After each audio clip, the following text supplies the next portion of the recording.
P Anwar പറയുന്നതിന് മുൻപ് U D F പറഞ്ഞ കാര്യങ്ങൾ തന്നെയാണെന്ന് പ്രതിപക്ഷ നേതാവ് വി ഡി സതീശൻ. CPM-ൽ നിന്ന് പുറത്തായാൽ അപ്പോൾ നടപടി എന്നതാണ് ഇപ്പോഴവസ്ഥ. കുറ്റവാളികളെ സർക്കാർ സംരക്ഷിക്കുകയാണ്. അൻവറിനെ UDF-ൽ എടുക്കുന്നത് സംബന്ധിച്ച് ചർച്ച നടന്നിട്ടില്ലെന്നും വി ഡി സതീശൻ പറഞ്ഞു.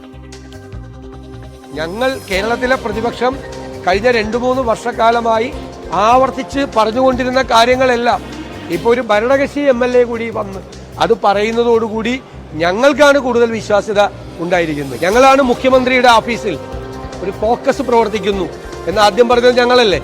അവരാണ് കേരളത്തിലെ പോലീസിനെ നിയന്ത്രിക്കുന്നതെന്ന് ഞങ്ങളല്ലേ പറഞ്ഞത്. ഞങ്ങൾ നിയമസഭയ്ക്കകത്തും പുറത്തും പറഞ്ഞിട്ടുണ്ട്. 2, CPM-ഉം BJP-യുമായി ഒരു അവിഹിതമായ ബാന്ധവമുണ്ട്.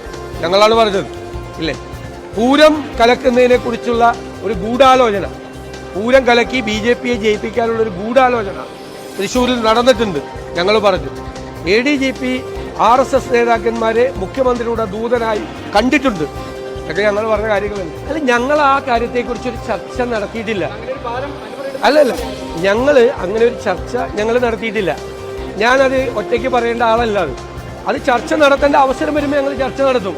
അതേ 2 ദിവസമായില്ലേ ഉള്ളു. LDF-ലല്ലായിരുന്ന ഇത്രയും ദിവസം? LDF-ലായിരുന്നല്ലോ, ഇപ്പോഴല്ലേ മാറിയത് CPM-ൽ. ഇതൊക്കെ പറയാൻ ആഗ്രഹമുള്ള ഒരുപാട് ആളുകളുണ്ട്, പക്ഷെ പറയാൻ ധൈര്യമില്ല. അവരുടെ കൂടി നാവായി അൻവർ മാറിയായിരുന്നാണ് എനിക്ക് തോന്നിയത്. എൻ്റെ നിരീക്ഷണം, വ്യക്തിപരമായ നിരീക്ഷണം.